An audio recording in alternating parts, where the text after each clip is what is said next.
ओम ओम मातृशक्तये नमः। ओम असतो मा सद्गमय तमसो मा ज्योतिर्गमय मृत्योर्मामृतंगमय। ओम शांति शांति शांति। उपनिषद कक्षा 186 छांदोग उपनिषद की 27वीं कक्षा।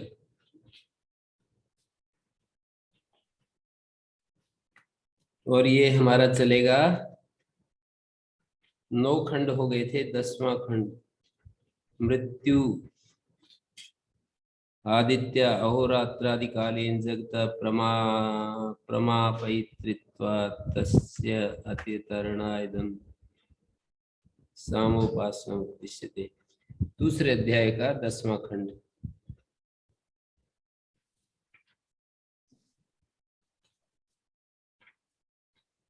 सप्तविध साम उपासना का प्रकरण चल रहा है। 9वें खंड से शुरू हो गया। अथ खलु एम आदित्य आदित्यम सप्तविधम साम उपासित सर्वदा समस्तेन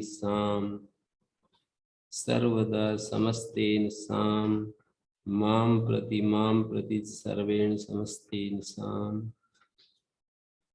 मेरे प्रति ऐसा अनुभव के कारण वो सबके प्रति सम है। सर्वदा सम तेन साम। समस्त शब्द एक वो भी होता है ना, संपूर्ण के लिए भी आता है। यहाँ समस्त शब्द नहीं है। 9वें खंड में जो ये शब्द है ना, पहली पंक्ति में, अथ खलु एम आदित्य सप्तविधम साम उपासित सर्वदा समः, यहाँ पर हम रुकेंगे।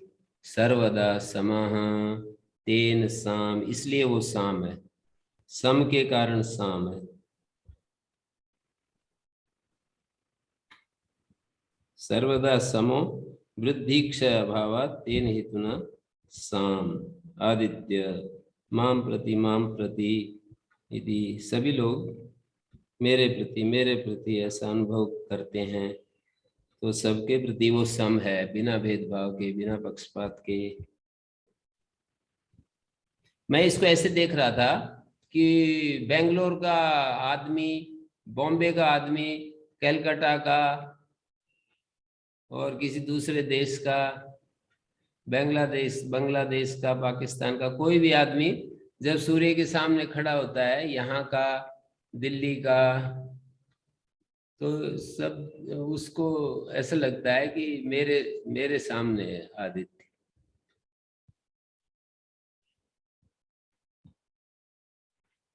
तो इस तरह से ये दिखा रहे हैं। सर्वेण समस्तेन साम, इसलिए वो साम है। सर्वेण समो तो साम, सबके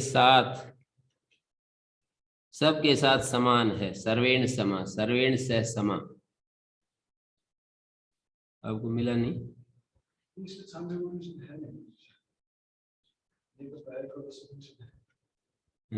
इसमें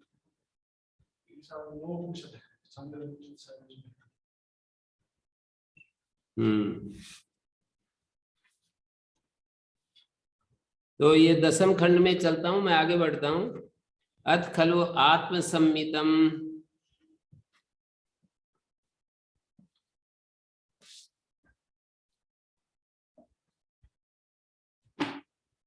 अथ खलु आत्मसम्मितम अतिमृत्यु सप्तविधम साम उपासित हिंकार इति त्र्यक्षरम प्रस्ताव इति त्र्यक्षरम तत्समम्।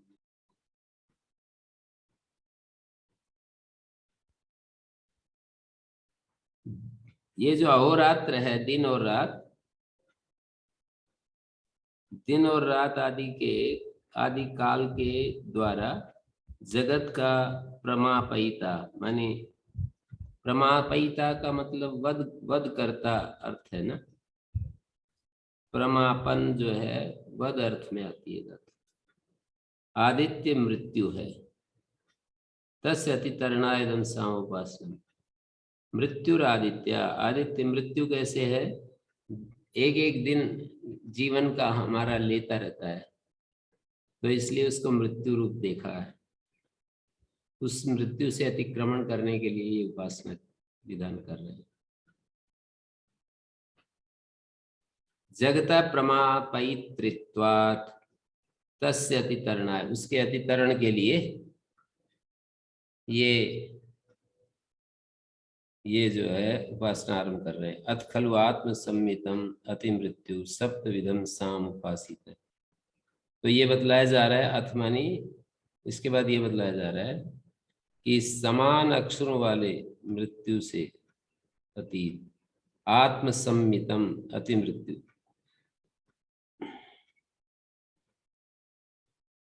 ये अथ तो अनंतर अर्थ में आता ही है। आत्म सम्मित स्वावयव तुल्यतया मितम परमात्म तुल्यतया वसम्मितम अति मृत्यु मृत्युजय हेतु, अपने अवयवों सामावयवों की तुल्यता के द्वारा मितम परिमितम, जो परमात्मा सदृशता के कारण ज्ञात, जो मृत्यु को जीतने का हेतु होने के कारण उसको अति मृत्यु कह रहे हैं।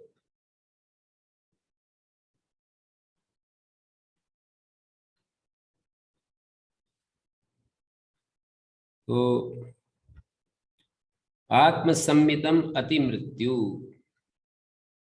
सप्तविधम साम उपासीत।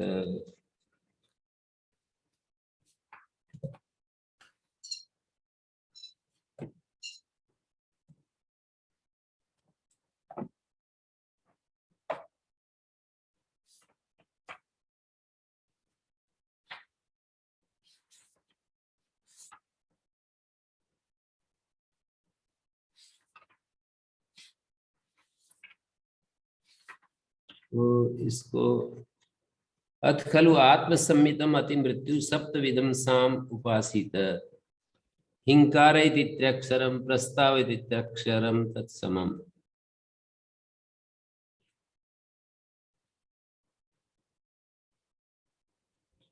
मृत्यु आदित्य, आदित्य को मृत्यु बताया, यानी अहोरात्रादि कालेन जगता प्रमापयित्वात्, अहोरात्रादि काल के द्वारा जगत का प्रमापन करता है, जगत का नाशक है ये, जगत का या हमारे जीवन का। तस्य अतितरणायदम सामोपासना उद्दिश्यते अथ खलुअनंतरम आदित्य मृत्यु विषय सामोपासनस्य, आदित्य मृत्यु विषय सामोपासन से आत्म संमितम स्वावयव तुल्यतया मितम परमात्म तुल्यतया संमितम अति मृत्यु मृत्यु जय हेतुत्व, मृत्यु का अतिक्रमण करने वाला है ये। कैसे है ये आदित्य मृत्यु का करने, मृत्यु नहीं, ये उपासना मृत्यु का अतिक्रमण करने वाला है। आदित्य तो मृत्यु रूप है, पर इस उपासना से मृत्यु का अतिक्रमण होता है। यथा प्रथमे अध्याय उद्गीत भक्ति नाम अक्षराणि उद्गीत इति उपास्यत्वेन उक्तानि, पहले अध्याय में जैसे उद्गीत भक्ति, जो उद्गीत भक्ति है उन अक्षरों को उद्गीत को उपास्य के रूप में कहा, तथा ही सामना सप्तविध भक्ति नाम अक्षराणि समाहृत्य त्रिभी त्रिभी समतया सामत्वम परिकल्प्य उपास्यत्वेन उच्यन्ते। साम के सप्तविध भक्ति नामाक्षराणी, सप्तविध जो भक्ति है उस नामाक्षरों को इकट्ठा करके त्रिभी त्रिभी समतया सामत्वम परिकल्प्य उपास्यत्वेन उच्यते, तीन तीन को बराबर बराबर करके सामत्व की कल्पना करके उसको उपास्य बता रहे हैं। तद उपासनेन मृत्यु गोचर अक्षर संख्या सामान्य, उसकी उपासना से मृत्यु गोचर जो अक्षर संख्या सामान्य है तम मृत्यु प्राप्य तद अतिरिक्त अक्षरेण तस्य आदित्यस्य मृत्योरतिक्रमणाय संक्रमणम कल्पयति अति मृत्यु सप्तविधम साम।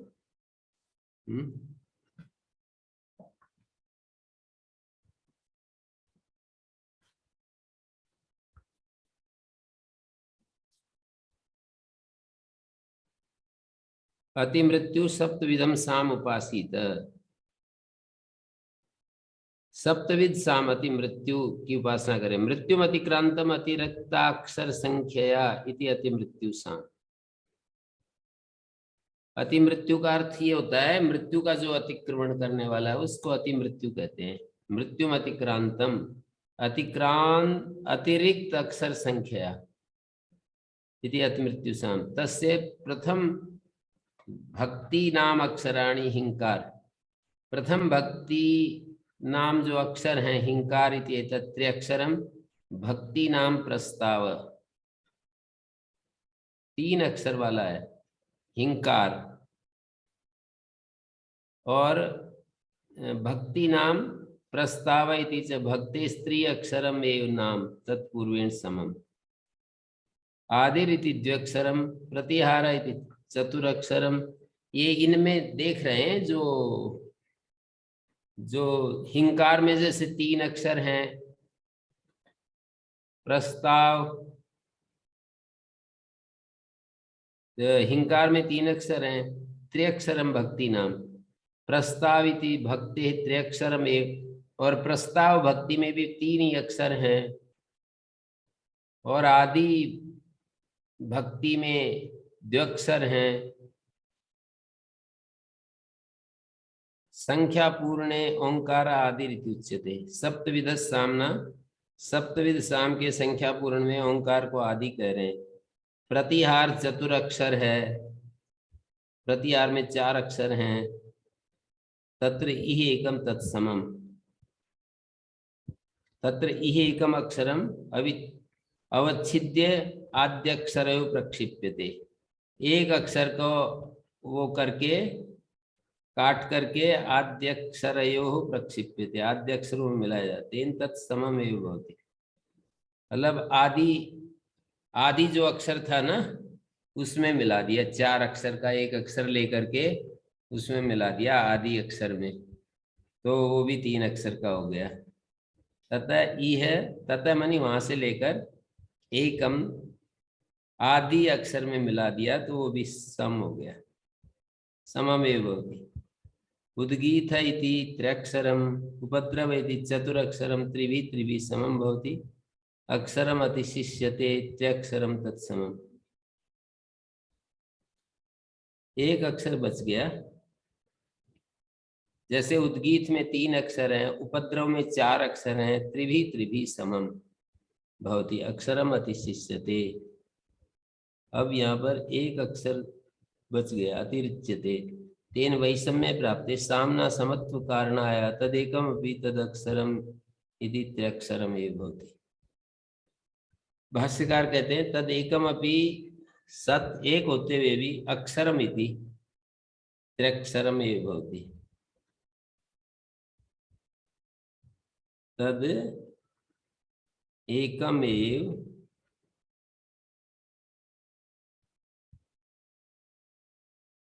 प्रतिहार नामना तुल्यमेव।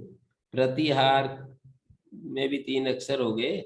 ननु यथोक्तरीत्या चतुर्विंशत्यक्षराणि तत्कथं तानि एतानि द्वाविंशत्यक्षराणि तत्र एवं। 24 अक्षर निधनमिति त्र्यक्षरं तत्सममेव भवति। तानि है वा एतानि द्वाविंशत्यक्षराणि। ये कुल मिलाकर के 22 अक्षर हो गए। 7 21, एक जो है अधिक था ना उपद्रव, तो 22 हो गए। 1 आदित्यम आपनोति 1 वा इतो असो आदित्य। 32 परमादित्या जयति तन्नाकम तद्विशोकम। 22 परम आदित्यम आदित्यात् जयति। 1 अक्षर संख्या आदित्यम आपनोति मृत्युम। आदित्य मृत्यु को प्राप्त कर लेता है। यस्माद् 1 इतो अस्मात् लोकात् असो आदित्य संख्यया। इतो अस्मात् लोकात् असो आदित्य संख्यया। 12 मासा 5 ऋत्वा त्रय इमे लोका असो आदित्य 1। ये श्रुति में कहीं पर आता है। ये बहुत सारे आचार्य के समक्ष श्रुतियां बहुत सारी थी, वो सारा का सारा उनको उपस्थित था या उनके सामने था, तो उसको उद्धृत करते रहते हैं। आजकल वो श्रुतियां बहुत सारी लुप्त हो गई। तो द्वादश मासा पंच ऋत्वा त्रय में लोका, 12 महीने 5 ऋतुएं, 12 5 17, और लोक 3 लोक हो गए, और असो आदित्य, इस तरह से 21 हो गए ना। द्वादश मासा पंच ऋत्वा, 12 5 17, त्रय में लोका, और त्रय लोक 20 हो गए, असो आदित्य 21, आदित्य 21वां। श्रुतेर अतिशिष्टेन द्वाविंशेन अक्षरेण परम मृत्योरादित्या जयति आपनोति। अतिशिष्टेन, अब वो श्रुति का एक अक्षर बचा हुआ था, द्वाविंशेन अक्षरेण परम मृत्योरादित्या जयम आपनोति। यस्य तद आदित्यात् परम किम तत् नाकम। नाकम में 2 निषेध हैं, इसलिए सुख अर्थ आएगा। कम, न कम अकम, और न अकम नाकम। कम का मतलब सुख, और न कम अकम, और न अकम नाकम। न अकम, अकासवर्ण दीर्घ नाकम, सुख विशेष हो जाता है। प्रकृत्यर्थ की दृढ़ता के लिए 2 निषेध कर दिए जाते हैं। तो यहाँ पर दिखाया है ना, द्वाविंशेन परम आदित्यात् जयति, आदित्यात् परम जयति तन्नाकम तद विशोकम, उसको विशोक कहते हैं। मृत्यु विषय दुख से विशोकम से तद विगत शोकम। मृत्यु विषय होने से तो वो दुख होता है, दुख जो होता है मृत्यु विषयक होता है। और विगत शोकम विशोकम, मानस दुख रहितम तदा आपनोति, मानस दुख रहित जो है उसको प्राप्त करता है, तदा आपनोति।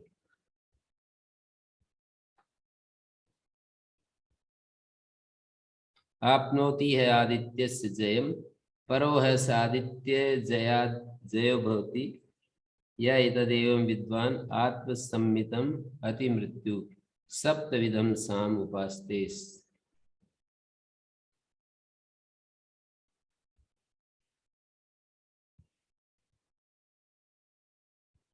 आपनोति है आदित्य से जयम, परो है से आदित्य जयात जयो भवति।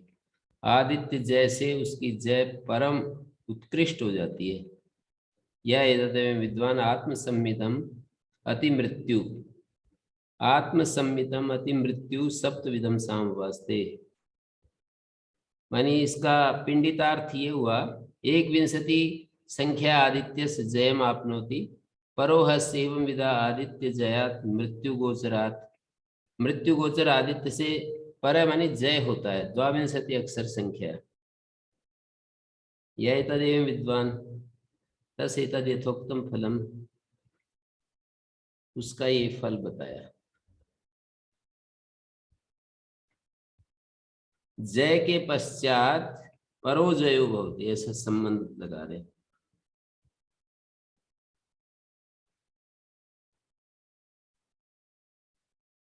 तो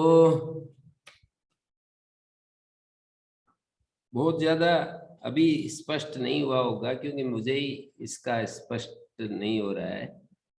तो एक बार फिर हम प्रयास करते हैं। सप्तविध साम की बात चलाई। अथ खलु आत्मसम्मितम अति मृत्यु सप्तविधम साम उपासित है। आत्मसम्मित का मतलब होता है स्वावयव तुल्यतया मितम, या परमात्म तुल्यतया सम्मितम अति मृत्यु, मृत्यु जय हेतु। आत्मसम्मितम जो शब्द आया इसमें मंत्र में, पहले मंत्र में, तो परमात्म तुल्यतया या स्वशब्देन साम उच्यते, स्वावयव तुल्यतया मानी साम अवयव तुल्यतया, साम के अवयवों के समान। हिंकार आदि जो वो जो साम के अवयव हैं, तन नामाक्षराणाम तृत्वेन तृत्वेन तुल्यतया, मितम ज्ञातम साम। ऐसे समझिए।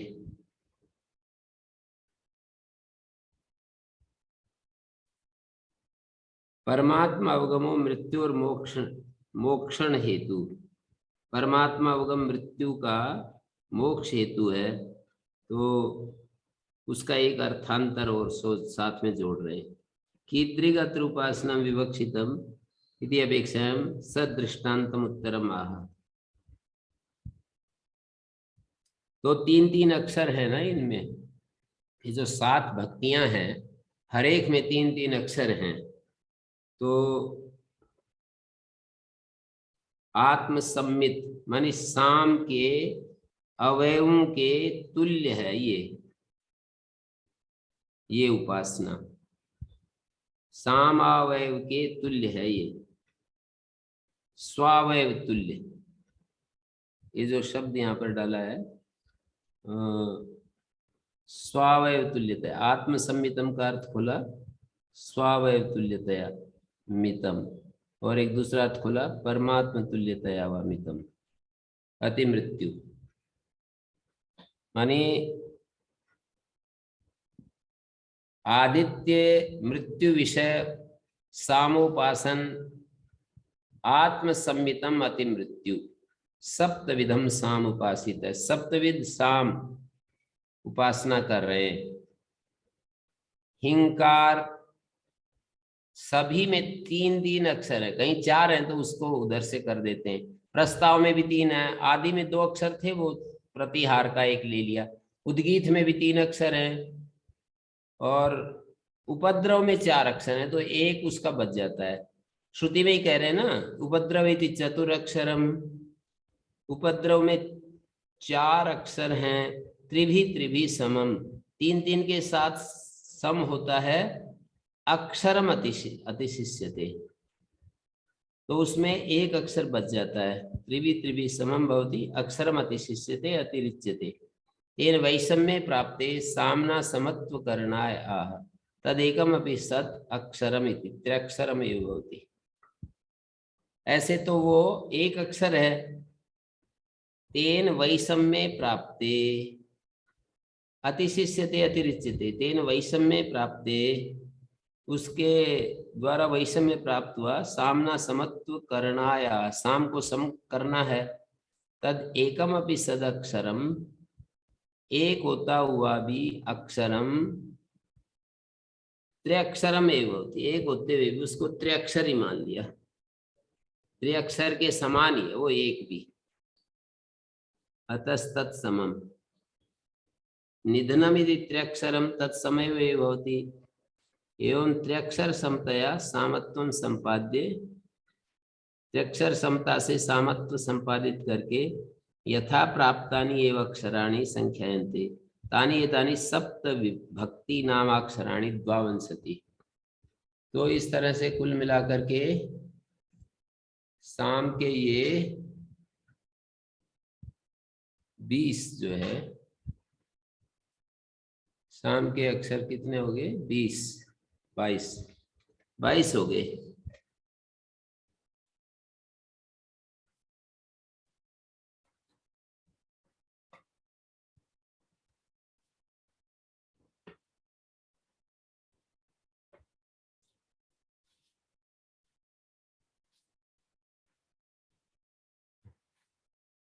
अभी तो मेरे विचार से कुछ समझ में आया होगा, कुछ संकेत मिल गया होगा। जैसे सप्तविध शाम की उपासना करनी चाहिए आदित्य के रूप में, तो यहाँ पर आत्मसम्मितम अति मृत्यु, आत्मसम्मित मानी स्वावयव समतुल्यतया मितम, अपने जो ये हैं इसके साम अक्षर उनके तुल्य है ये, या परमात्म तुल्य है ये। आत्मसम्मितम के 2 अर्थ हैं, स्वावयव तुल्यतया मितम या परमात्म तुल्यतया मितम। इस तरह से ये मृत्युजय हेतु है। आदित्य मृत्यु विषम साम आदित्य और मृत्यु विषय सामोपासना से, आदित्य और मृत्यु विषय सामोपासना से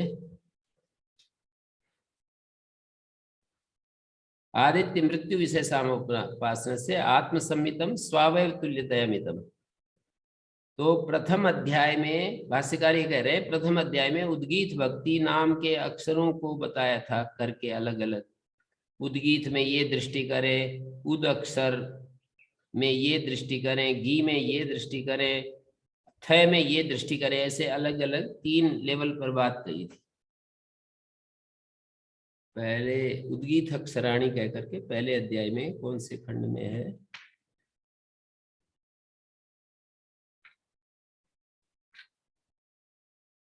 ये है पहले अध्याय के खंड 3 का 5, 6, 7 मंत्र में। 5 में तो नहीं, 6ठा, 7वां, 8वां मंत्र है। 8वां भी नहीं, 6ठा, 7वां 2 मंत्र। जैसे 1, 3, 6, 7, 1, 3, 6, 7 ये है पहले अध्याय के 3 पाद का 6ठा, 7वां मंत्र। उद्गीत अक्षर की बात कही ना, जो उसको मैं कह रहा हूं। यथा प्रथमे अध्याय भाष्यकार कह रहे हैं, उद्गीत भक्ति नाम अक्षराणि उद्गीत इति उपास्यत्वेन उक्तानि। 1, 3, 6, 7 ऐसे लिख सकते हो।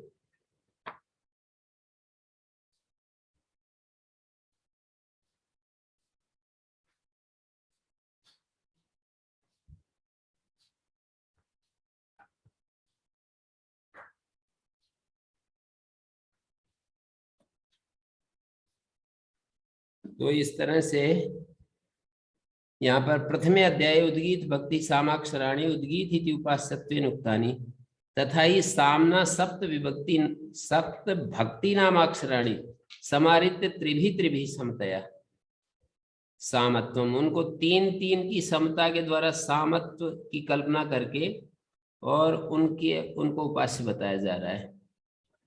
तो उस उपासना से मृत्यु गोचर अक्षर संख्या सामान्य, मृत्यु गोचर जो अक्षर संख्या सामान्य से तम मृत्युम प्राप्य तद अतिरिक्त अक्षरेण, और फिर वो एक अक्षर अतिरिक्त है ना, तो उससे मृत्यु का अतिक्रमण कल्पना कर रहे हैं।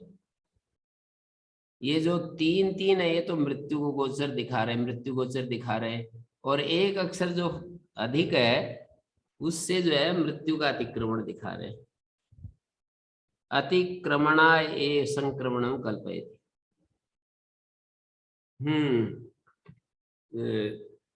ये बताएंगे, शेखर जी बताएंगे। ये कोई प्रश्न करेंगे कि जी ये समझ में नहीं आ रहा है। जी प्रणाम गुरु जी।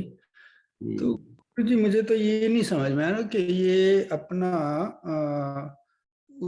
आदित्य की ऐसा कोई उपासना करता है क्या? मतलब जो भी ऋषि यहाँ बता रहा है। नहीं, ये तो ये विषय अलग हो गया। कोई करता है नहीं करता है, शब्द क्या कह रहे हैं, शास्त्र क्या कह रहा है, हमें बस उतना समझना है। जी मतलब अब उनका इधर से एक जिसमें 3 अक्षर नहीं है, 2 अक्षर वाला, उसको 3 वहां से लेके ये कर दिया। और फिर उपद्रव का तो एक बच गया ना, उपद्रव का एक बच गया, और वो हमें मृत्यु से पार, मतलब 3 अक्षर वाले मृत्यु लोक तक। 3 अक्षर वाला तो मृत्यु रूप है, और एक अक्षर बच गया वो मृत्यु से पार ले जा रहा है। जी जी। नहीं वो ऐसे तो जो शब्द कह रहे हैं वो तो समझ तो आ रहा है गुरु जी, बट इसका क्या महत्व है, क्या पर्पज है, वो नहीं समझ में आता। ये साम उपासनाएं जितनी भी चल रही हैं अलग अलग, बहुत सारी उपासनाएं, सारी उपासनाएं सबके लिए नहीं है। कौन सी किसके है ये तो उसको चुनाव करना पड़ता है। पहले अध्याय में तो कर्मांग भूत उपासनाएं थी सारी, अभी क्या चल रही है इसको भी कर्मांग भूत ही कहेंगे। पहले अध्याय में जो उपासनाएं थी वो कर्म के अंग के रूप में थी, मानी वो जो कर्म है उसके अंग के रूप में उन उपासनाओं को किया जाता था, कर्मांगावबद्ध उपासनाएं। कर्मांग के साथ जो बंधी हुई उपासनाएं, तो ये जो है, जैसे बहुत सारे पंचविध उपासनाओं का समस्त साधु दृष्टि करके उपासना की, अब यहाँ पर सप्तविध साम की बात चल रही है, सप्तविध साम उपासनाओं की बात कर रहे हैं। तो सप्तविध साम उपासनाओं में ये इस सबसे तरह पहले आदित्य को पकड़ा, तो आदित्य में आदित्य मृत्यु रूप है, और ये जो साम है वो भी तीन तीन अक्षर उसके समान ही है, वो भी मृत्यु रूप हो गए, लेकिन एक उसमें बढ़ा हुआ है, एक अक्षर बढ़ा हुआ है, तो मृत्यु का अतिक्रमण कर लिया उसने। इस आदित्य रूप उपासना ने मृत्यु का अतिक्रमण कर लिया। यदि बिल्कुल बराबर होते तो ये मृत्यु और ये उपासना एक जैसी हो जाती, लेकिन इसमें एक अक्षर बढ़ा हुआ है, इससे हमें ये निकल रहा है, मैसेज मिल रहा है कि ये मृत्यु का अतिक्रमण करने वाली है ये उपासना। श्रुति में ही कह रखा है ना, चतुरक्षरम त्रिवी त्रिवी समम भवति अक्षरम अतिशिष्यते, एक अक्षर अतिशिष्यते निधनम त्रिअक्षरम तत् सममेव भवति तानि वेतानि द्वाविंशति अक्षराणि। द्वाविंशति अक्षर हो गए ना, वो तो थे 21 अक्षर जो साम आदित्य और इधर साम में तुल्यता देखें, आदित्य मृत्यु रूप है और ये जो साम है इनमें भी 21 अक्षर यदि हों तो ये भी मृत्यु रूप ही हो गए, लेकिन ये मृत्यु का अतिक्रमण कर रहे हैं ये।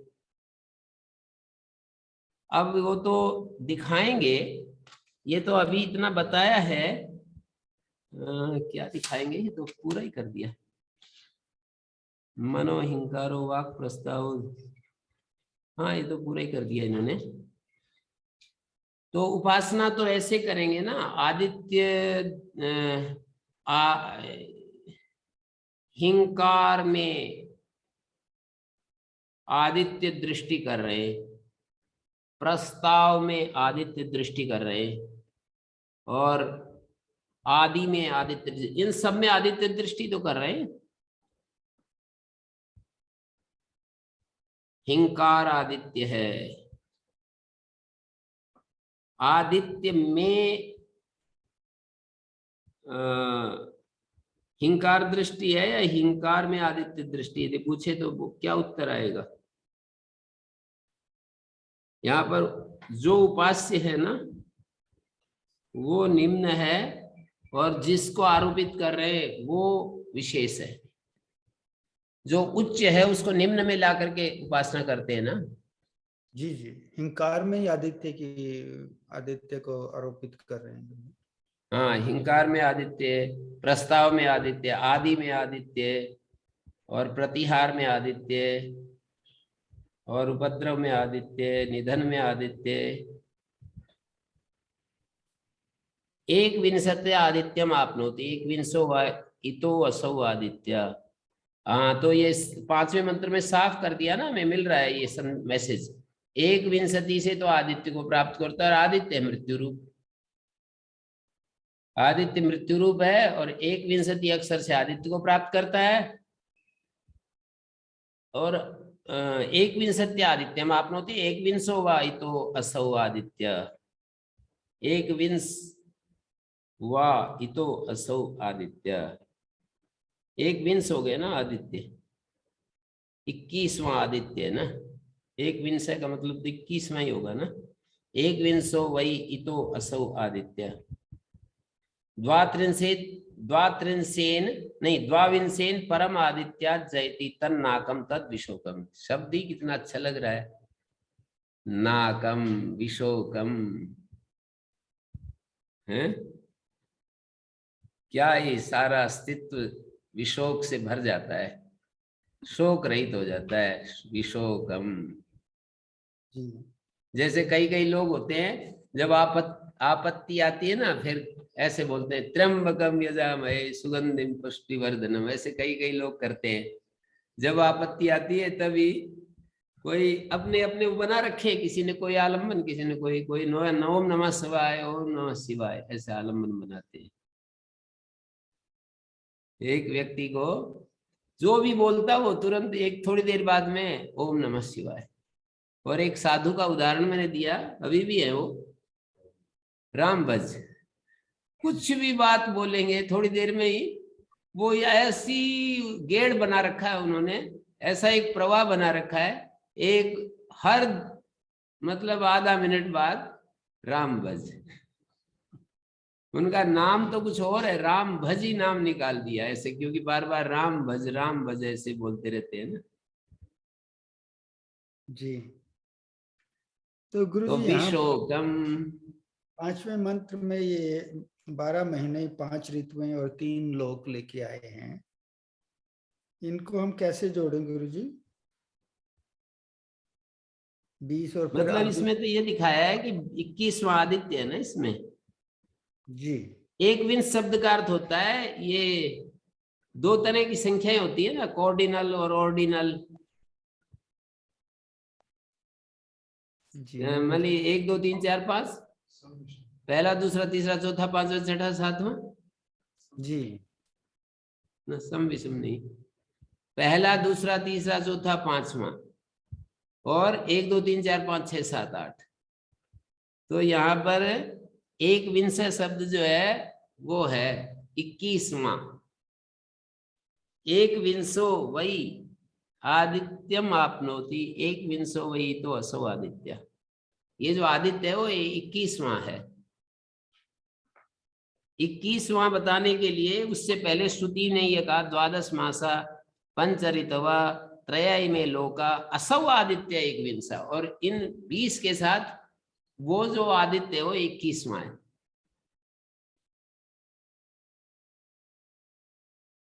एक विंस यदि आप बोलेंगे ना एक विंशति, तब तो उसका अर्थ होता है 21, और एक विंशः या एक विंशति तमा ऐसा बोलेंगे तो उसका अर्थ होता है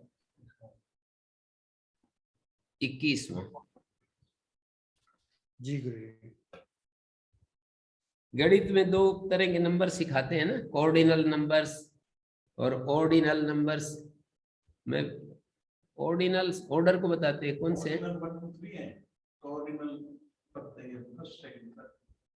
हाँ, ये बता रहे हैं कि cardinal number first second third fourth, और ऑर्डिनल 1 2 3 4, जो एक क्रम को बताते हैं ना 1 2 3 4 5 6, तो वो जी ऑर्डिनल, और वो कॉर्डिनल है जो first second third fourth fifth, पहला दूसरा तीसरा चौथा पांचवा छठा।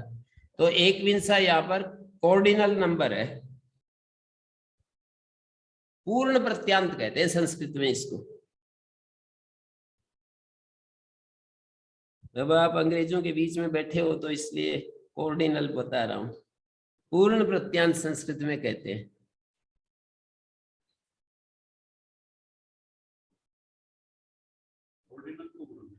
हैं? हाँ,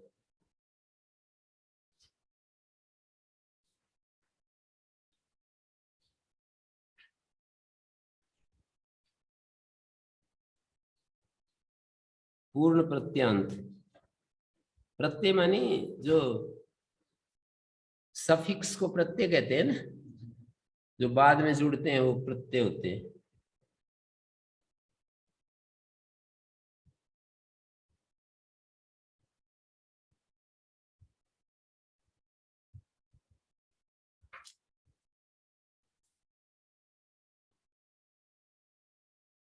तो एक विंशत्या आदित्यम आपनोति, एक विंशति तो ये बता रहे 5वें मंत्र में कि भाई एक विंशति से तो आदित्य तक ही पहुंचेगा ना, वो आदित्य मृत्यु रूप।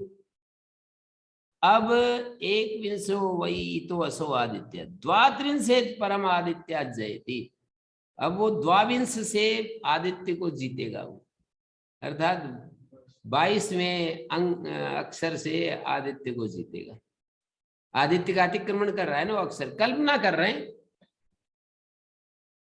मतलब हम कल्पना के द्वारा और इस विषय को मन में एक भाव तैयार कर रहे हैं कि आदित्य तो मृत्यु के जैसा है, और ये जो जितने साम हैं ये आदित्य का अतिक्रमण करने वाले हैं, ऐसे उसके साथ जोड़ दिया, कनेक्ट कर रहे हैं उसको।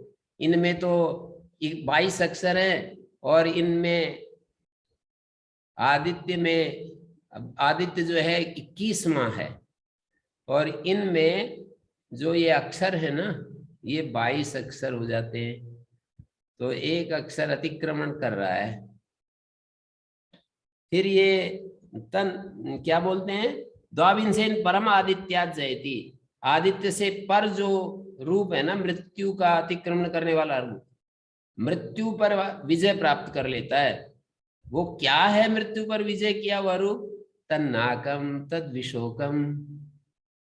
एक बार भी जब हमें दुख ना हो तो वो नाक की अवस्था है। पूरे जीवन भर जब उसको वो हो जाए, आंखें खुल जाए, उसके बाद एक बार भी दुख नहीं आना चाहिए हैं? पहले चलो कितना ही ऊपर नीचे डूबा डाबी रही हो जीवन में, कभी गुपचुप बोलते हैं ना, खूब गोते लगे हों, कोई बात नहीं उसकी, पर जिस दिन आंखें खुल गई उस दिन के बाद एक बार भी वो नहीं होना चाहिए, दुख नहीं होना चाहिए। सब अपना अपना हिसाब लगा लो, चल रहा है या हो गया काम है। विशोकम स्थिति है, विशोकम की स्थिति जो है ना, इस स्थिति को पाने के लिए प्रयास। मेरे को वो जो परम मुक्ति की बात तो मेरे को कल्पना में नहीं आती कि मुझे परम मुक्ति प्राप्त करनी है, पर मैं अपनी स्थिति बता दूं कि ये नाकम विशोकम ये स्थिति की तो बार बार कल्पना आती है कि इस स्थिति मुझे पानी चाहिए। 24 घंटे, 15 दिन, 1 महीना, 1 वर्ष, संपूर्ण जीवन, एक क्षण के लिए भी दुख नहीं आना, शोक नहीं आना, कोई भी निषेध, 2 शब्द बोल दिए पर्याप्त है। दुख नहीं आना, शोक नहीं आना, मोह नहीं आना। तरती शोकम आत्मविद। शोक जो है, जो प्रिय चीज है उनके वियोग में शोक होता है एक तो, और जो प्रिय चीज है उनकी अप्राप्ति में भी शोक अर्थ किया है। प्रिय चीजें हैं उनकी जो हम चाहते हैं उनकी प्राप्ति न हो तो जो इरिटेशन होता है, जो एकदम बेचैनी उत्पन्न हो जाती है, उसका नाम भी शोक है। और जो चीजें हमें उपलब्ध हैं वो चली जाएं, उसका नाम भी शोक है। पुत्र चला जाए, पत्नी चली जाए, संसार की और जो चीजें हैं, प्रिय प्रिय चीजें हैं, वो चली जाए, हाँ, नौकरी नहीं लगे बेटे की, तो ये सारी चीजें जो है ना। ओम गुरु जी। हाँ जी, प्रणाम गुरु जी। गुरु जी, ये 2 जो आपने शोक बताए कि प्रिय वस्तु का ना उपलब्ध होना और प्रिय वस्तु का छूट जाना, इसके अतिरिक्त जैसे मान लीजिए कहीं ऐसी परिस्थिति में रहना पड़ता है कि कहीं पहाड़ के ऊपर 20 किलो 30 किलो वजन लेके जाना है सिर पे, तो उसको कौन सा दुख कहेंगे? तो वहां भी दुख तो होता है। दुख नहीं होता वहां पर। शरीर को जो है ना, मानस दुख शब्द यहाँ पर डाला है भाष्यकार ने, मानस दुख रहितम। शरीर यानी को उस समय उससे कष्ट हो रहा है, मन को कोई कष्ट नहीं है। उससे छूटने के लिए मन कर रहा होता है कि जल्दी से जैसे कोई हम स्थान धूप आ जाए। सेवन कर रहे हैं अपनी इच्छा से, धूप सेवन करते हैं मान लो हम अपनी इच्छा से आजकल, तो उस धूप सेवन से हमें कोई बांध थोड़ी रखा है, तो अपनी इच्छा से कर रहे हैं, तो उसमें तो है। शरीर को तो कष्ट हो सकता है, पर मन में तो हर क्षण प्रसन्नता ही है।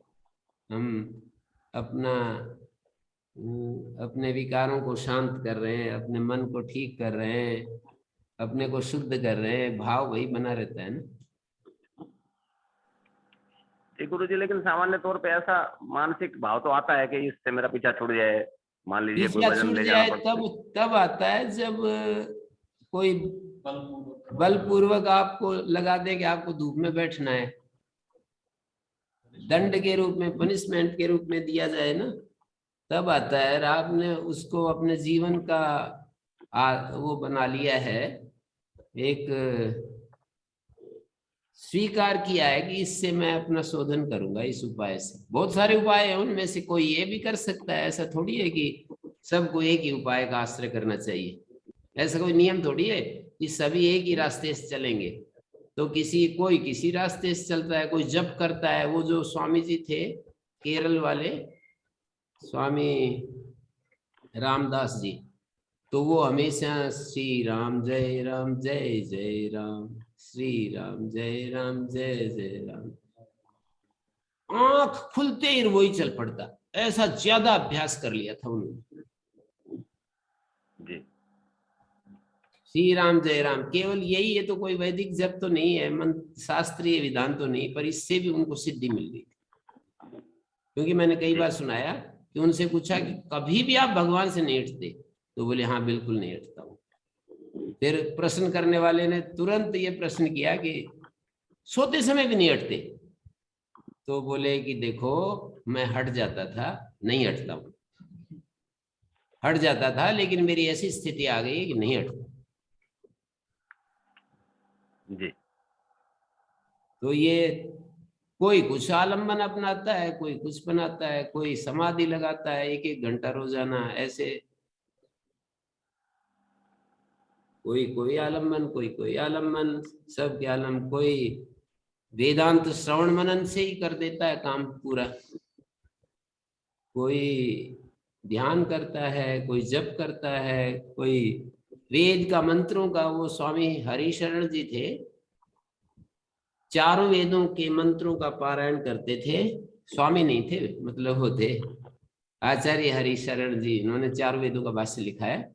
मैंने उनको एक बार देखा था, बड़े तपस्वी, नंगे पैर रह रहे थे, और इतना सुंदर व्याख्यान सुना था मैंने। 1975 की बात है, 1975 में मैंने उनके 2 व्याख्यान सुने थे, 2 दिन।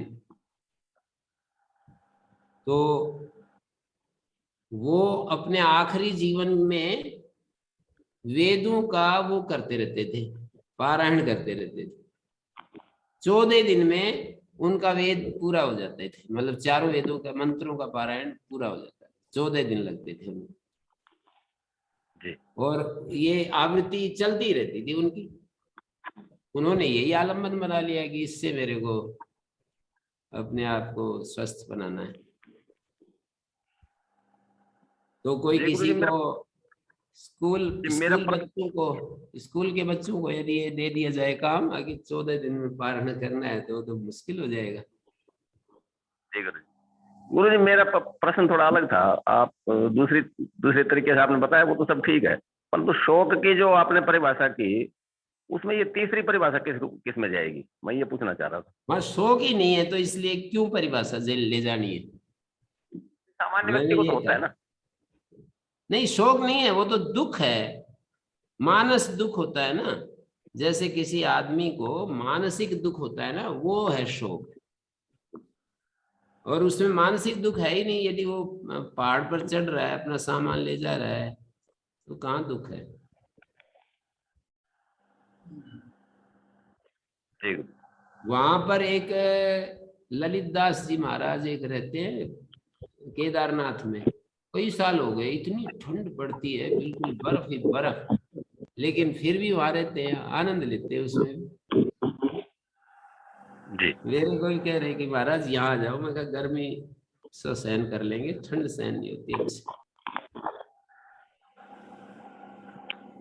जी तो अब उसको उन्होंने तो अपने जीवन का वो बनाया ना। आप तो बार बार एक ही बात कर रहे हो कि जैसे हमारे को शरीर में कष्ट हो रहा है, तो उसको कहाँ डालेंगे, जी हैं?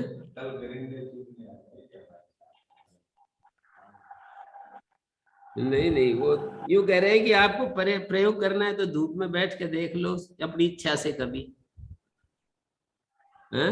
नहीं, इच्छा पर तो ठीक है, वो तो आपकी बात गुरुजी समझ में आ गई, परंतु जब इच्छा नहीं होती, किसी मजबूरी में, किसी कारणवश जब कष्ट सहन करना पड़ता है, तो उसमें मानसिक दुख हाँ, तो ऐसा होता ही है। प्रश्न कीजिए, फिर आप ऐसा कीजिए कि ये जो योगी लोग तो अपनी इच्छा से स्वीकार करते हैं ना वो सब कुछ बाहर से जो भी आता है, तो सांसारिक लोगों को जबरदस्ती झेलने पड़ती हैं चीजें, तो जबरदस्ती जो झेलनी पड़ती हैं वो तो फिर दुख में ही आएंगी। जीवन का ऐसा कुछ रूप तो है नहीं कि शारीरिक दुख भी ना हो, पर जो शरीर से अलग हो गया उसको क्यों दुख होगा।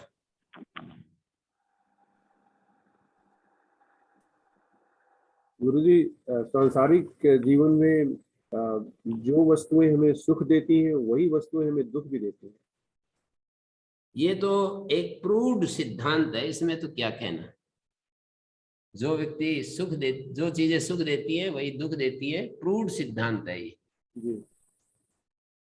और एक महात्मा कहते हैं एक सुख का मतलब एक त्याग करोगे तो एक सुख मिलता जाएगा, एक सुख पकड़ोगे, एक सुख के साथ चिपकोगे तो एक दुख मिलता जाएगा। ये एक भगवान बुद्ध का एक वो है, सतम दुखम नहीं, सतम सुखम सतम दुखम, नवनवति सुखम नवनवति दुखम। ऐसे उन्होंने एक बताया, 50 सुख तो 50 दुख, 10 सुख तो 10 दुख, एक सुख तो एक दुख, एक भी सुख नहीं तो कोई दुख नहीं। किसी को एक भी सुख नहीं चाहिए तो एक भी दुख नहीं, और एक त्याग तो एक सुख। कोई एक चीज को त्याग दिया किसी ने तो एक सुख उसको मिलने लगेगा, ये भी एक दृष्टि है। ये सब कहने की ये बहुत सीरियस होने चाहिए, नहीं तो ये सब केवल कोटेशन है सुनाने के लिए। सुनाने वालों को सुनाने में मजा आता है, सुनने वालों को सुनने में मजा आता है, वहीं पर बात खत्म हो जाती है। जो जीवन को जीना चाहते हैं सीरियसली ना, कि मुझे विशोक और नाक स्थिति में रहना है, नाकम विशोकम इस स्थिति में रहना है, उनको तो ऊपर से नीचे तक पूरा जी तोड़ प्रयत्न करना पड़ेगा, अपने आप को पूर्ण रूप से हल्का बनाना पड़ेगा, सब कुछ सर्वस्व त्याग की स्थिति में आना पड़ेगा एक बार तो। अभी स्वामी दयानंद जैसे लोग हमारे सामने हैं, जो 1000 हाथियों का बल जिनके अंदर है, और हम में एक कुत्ते का जितना भी बल नहीं, और तुलना करने लगते हैं कि महर्षि दयानंद की तरह हमें समाज सुधार काम करना चाहिए हैं? श्री कृष्ण का उदाहरण देते हैं, जो और भी ज्यादा हजारों हाथियों के समान जिनमें बल था, साक्षात जिनको परमात्मा ही कहने लग गए लोग हैं, गृहस्थ में भी रहते हुए, और कोई उनको किसी भी प्रकार का आकर्षण, किसी भी प्रकार का कोई वो उनको छू ही नहीं रहा था, इतना गुणातीत पुरुष। और फिर हम कहते मैं श्री कृष्ण जी भी तो जो है ना ऐसे रहते थे, उनका उदाहरण देते हैं। उदाहरण तो खैर अच्छे ही दिए जाते हैं, याम वेदाम देवगणा पितरश्चोपास्ते तया मध्य मेधयाग्ने मेधा, उदाहरण तो अच्छे ही दिए जाते हैं, पर अपनी लिमिटेशंस को आदमी समझना चाहिए। वो महर्षि दयानंद ने एक जगह कहा है कि मनुष्य धर्म से कभी भी विचलित नहीं होना चाहिए। ये पशु धर्म है कि बड़े शक्तिशाली से डरना और कमजोर को डराना, ये पशुता है। तो मनुष्य को इस मनुष्य धर्म का पालन करने में कितना भी दारुण दुख आ जाए, जीवन भी चला जाए, पर इससे वियुक्त नहीं होना चाहिए। कौन सा धर्म? कि निर्बल से, धार्मिक निर्बल से हमेशा डरते रहे, और बलवान यदि कोई राजा भी है तो उसके सामने भी, इसीलिए तो मतलब वो स्वयं इसी वृत्ति ने तो उनको जीवन से हाथ धोना पड़ा। पर वो तो महापुरुष थे, उनको जीवन और मरण से कुछ मतलब नहीं था। पर आदमी इसको जब आचरण करता है, मैं मेरे एक स्वामी जी मित्र हैं, आजकल भी हैं, उधर गुजरात में रहते हैं, रोजड़ में। तो मैंने कहा कि ये महर्षि सिद्धांत ने जो लिखा है, तो ये आदमी सामान्य जो साधक है कैसे पालन करे? तो बोले नहीं कर पाएगा। उन्होंने भी समर्थन किया कि नहीं कर पाएगा। मनुष्य को इस स्टेटमेंट के अनुसार यदि वो चलेगा ना, तो उसके राग द्वेष ही बढ़ते जाएंगे, कहाँ पालन करेगा?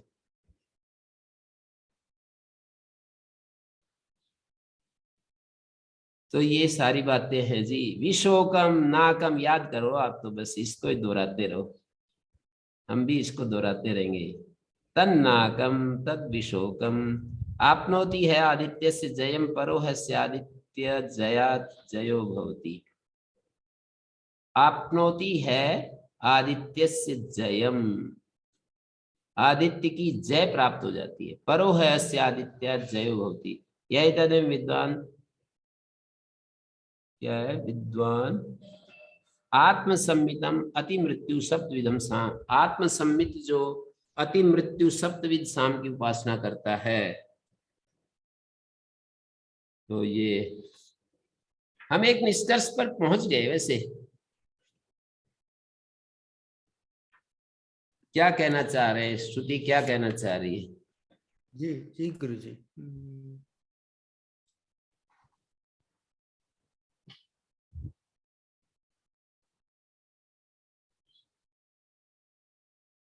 मनोहिंकार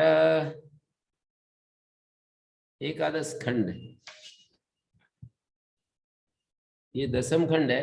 एकादश खंड में होता है मनोहिंकारो वाक प्रस्ताव चक्षुरुद्गीता श्रोत्रम प्रत्याहार प्राणो निधनम एतत् गायत्रम प्राणेषु प्रोतम। ये गायत्र जो है प्राणों में ओतप्रोत है। सयितम गायत्रम प्राणेषु प्रोतम वेद प्राणी भवति सर्वम आयुरेति ज्योक जीवति। निरंतर उसका जीवन चलता है। ज्योक का मतलब होता है उज्जवल जीवन जीता है। महान प्रजया पशुवीर भवति महान कीर्त्या महामना स्यात् तद्व्रतम। महामना होना चाहिए ये उसका। गायत्र उपासक का एतद् व्रतम भवति यन् महामना अक्षुद्र चित्ता स्यात्। क्षुद्र चित्त, कितना अच्छा वाक्य है ये। याद रहे ना, एक एक कोट करने के लिए याद नहीं, हमेशा याद रहे। महामना स्यादिति व्रतम। महामना का मतलब होता है अक्षुद्र चित्त हो, ऐसा ये व्रत होना चाहिए जीवन का कि मुझे अक्षुद्र चित्त होना। फिर छोटी छोटी बातों में आदमी को करना पड़ता है। हमारे साथीगण जो होते हैं ना, उसका छूत के रोग की, मतलब छूत की बीमारी तरह कॉन्टिजियस रोग होता है। साथी लोग जो होते हैं वो हमारे ही उसके होते हैं, समान होते हैं, तो वो बिल्कुल हमको लपेट लेते हैं, हम उनको लपेट नहीं पाते। जिसकी शक्ति तगड़ी होती है ना, वो लपेटता है दूसरे को। तो मान लो हम भी इस रास्ते में चलना चाहते हैं और साथी अपने रास्ते पे चल रहा है, तो छूत की बीमारी की तरह लिपट जाती है चीजें। वो जो है वो हमको लपेट लेते हैं, हम उनको नहीं लपेट पाते। हम का मतलब है जो वेद में जो हम और वह है, ये जो दो शब्द प्रयोग होते हैं, योस्मान द्वेष्टि यम वयम द्विष्मा, मानी हम शब्द बहुवचन में जो है उच्च भाव के लिए आता है, और एक वचन में जब यत शब्द आएगा तो वो नीचे स्थिति वाले के लिए आएगा। तो जब तक हमारी साधना दृढ़ नहीं होती है तो साधक को, मेरे को तो ऐसे समझ में आया, साथ में रहने से उसका कुछ बढ़ेगा नहीं, वही होता रहेगा उसको। मतलब साथ में रहने से किसी को कुछ सिखाना है, अष्टाध्यायी पढ़ानी है, वैसे कुछ करना है, वैसा तो साथ में रहना पड़ता है, उसमें तो करना पड़ेगा। पर साथ में रहने से तो मतलब लपेट में ही आते रहेंगे हम। जो दूसरे का स्वभाव है वो हमको लपेटता ही रहेगा, वो हम उस स्वभाव से बच नहीं सकते। ऐसा नहीं हो पाएगा कि हम उसको बदल दें, वो हमको बदलता रहेगा क्षण क्षण में, हम उसको बदल नहीं पाएंगे। हम का मतलब जो चाहता है कि मैं विशोक स्थिति में रहूं, मैं दुख रहित स्थिति में रहूं, ऐसा सोचने वाला व्यक्ति जो हमारा साथी होता है, वो तो इतना जल्दी में रहता है कि वो तो उसको पता ही नहीं रहता है कि मैं कहीं दुख में भी हूं, मेरे को कहीं शोक भी है, लेकिन वो लपेटते रहते हैं। तो ये बहुत ज्यादा जी जान एक करना पड़ेगा ये सारे शब्द को स्वभाव बनाने के लिए। ये सारे शब्द स्वभाव में आने के लिए मनुष्य को बस जैसे कि वो होते हैं ना ओलंपिक में मेडल लाने वाले को, एक ही टारगेट दिखता रहता है, इधर उधर कुछ नहीं दिखता। ऐसी स्थिति बनानी पड़ेगी। मैं तो अपने को ही सुना रहा हूं, मैं किसी को नहीं सुना रहा। तो ये मनोहिंकारो वाक प्रस्ताव चक्षुरुद्गीता, मन हिंकार है, वाक प्रस्ताव है, चक्षु उद्गीत है, श्रोत्र प्रतिहार है, प्राण निधन है। एतत् गायत्रम प्राणेषु प्रोतम, ये गायत्र साम जो है, और कल इसमें चर्चा कर लेंगे, कोई नहीं। ओ शांति शांति शांति।